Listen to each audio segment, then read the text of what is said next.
Break के बाद आगे बढ़ेंगे, जहां उत्तराखंड में अंकिता हत्याकांड पर तूफान मचा है।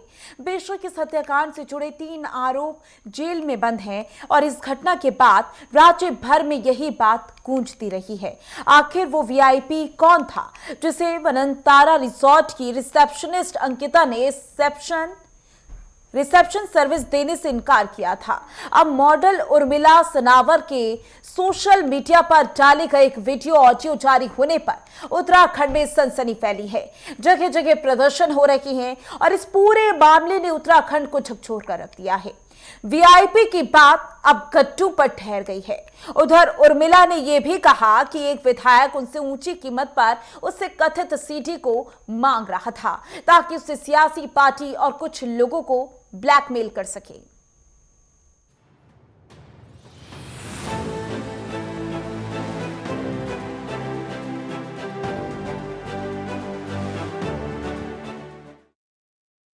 उत्तराखंड का बहुचर्चित अंकिता हत्याकांड ने राज्य को झकझोर कर रख दिया।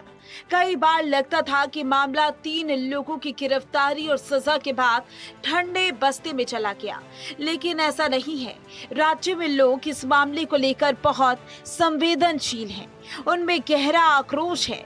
इसलिए एक पूर्व विधायक सुरेश राठौर की पत्नी होने का दावा करने वाली एक मॉडल अभिनेत्री उर्मिला सनावर के जरिए एक ऑडियो वीडियो जारी होने पर राज्य उबल पड़ा है।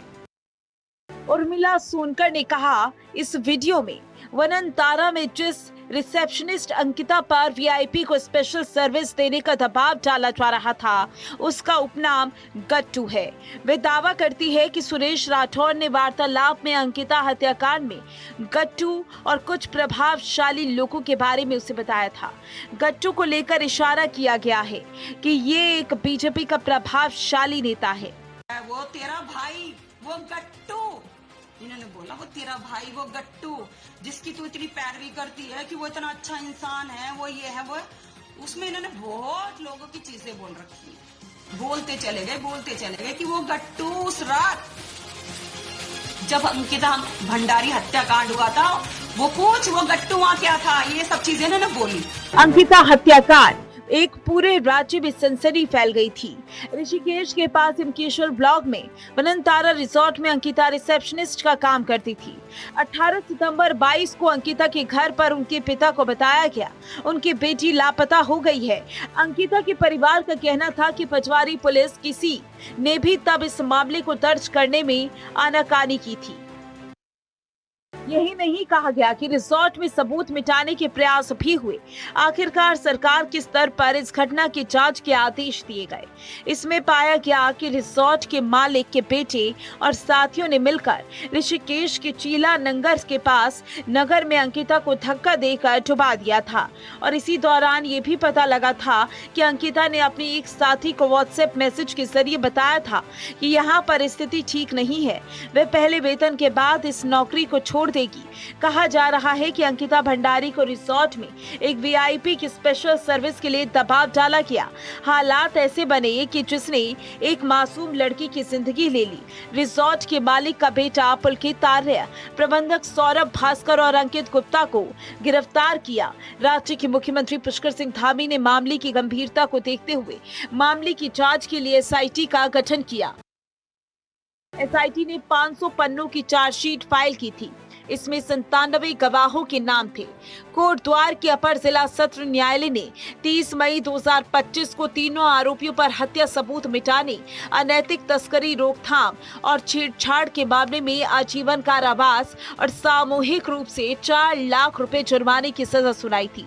अदालत के फैसले के बाद मामले की सुई इस बात पर अटकी रही कि आखिर घटना के दिन रिसोर्ट में कौन वीआईपी ठहरा था, साथ ही उसके साथ और कौन कौन से लोग थे।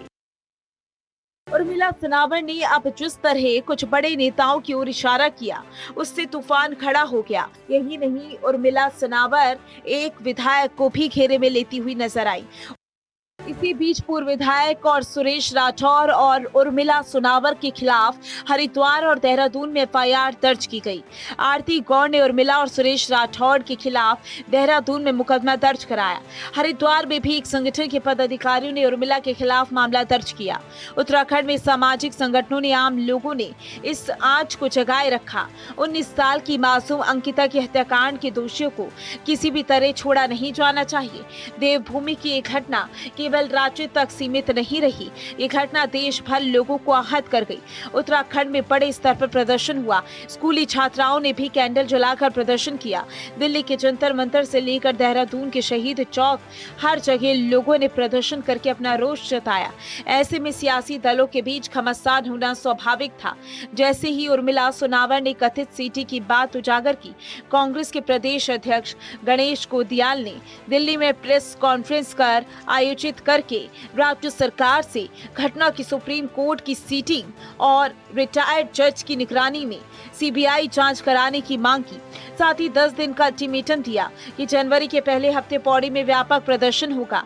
पूर्व मुख्यमंत्री हरीश रावत ने आरोप लगाया कि राज्य सरकार उस वीआईपी का नाम छिपा रही है। अंकिता ने स्वयं कहा था अपने एक दोस्त को उससे बातचीत में कि एक वीआईपी है जिसकी विशेष सेवा के लिए हमारी बेटी पर दबाव डाला जा रहा था।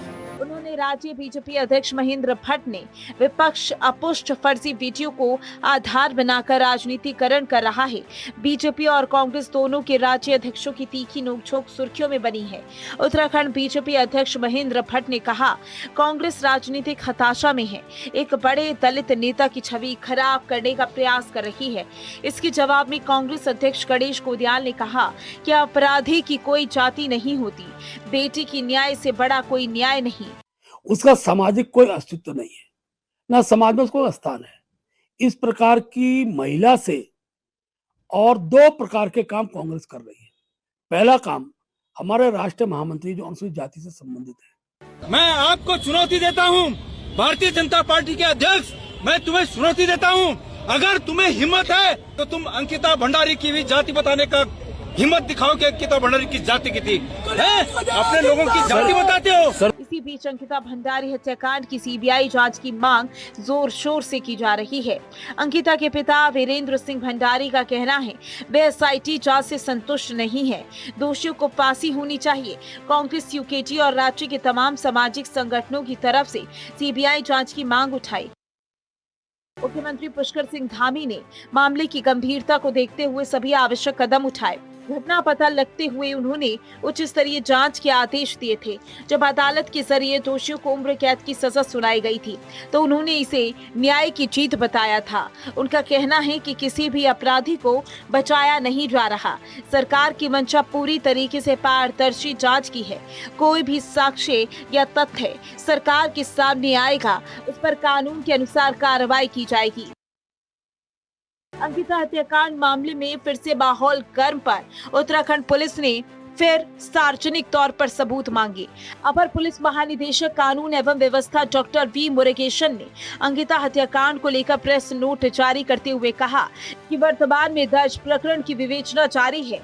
यदि किसी भी व्यक्ति के पास इस संबंध में साक्ष्य या प्रमाणिक जानकारी है तो वो जांच एजेंसियों को उपलब्ध करा सकते हैं।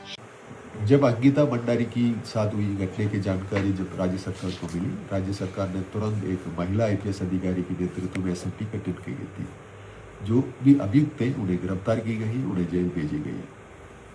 पैरवी अच्छी सी कराई गई है, उसी के नतीजा ये रही उनको बेल अंत तक नहीं मिली है।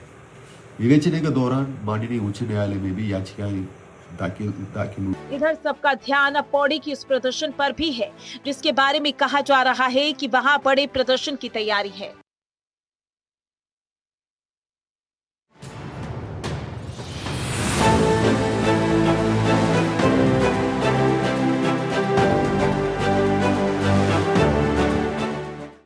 रुकेंगे छोटे से ब्रेक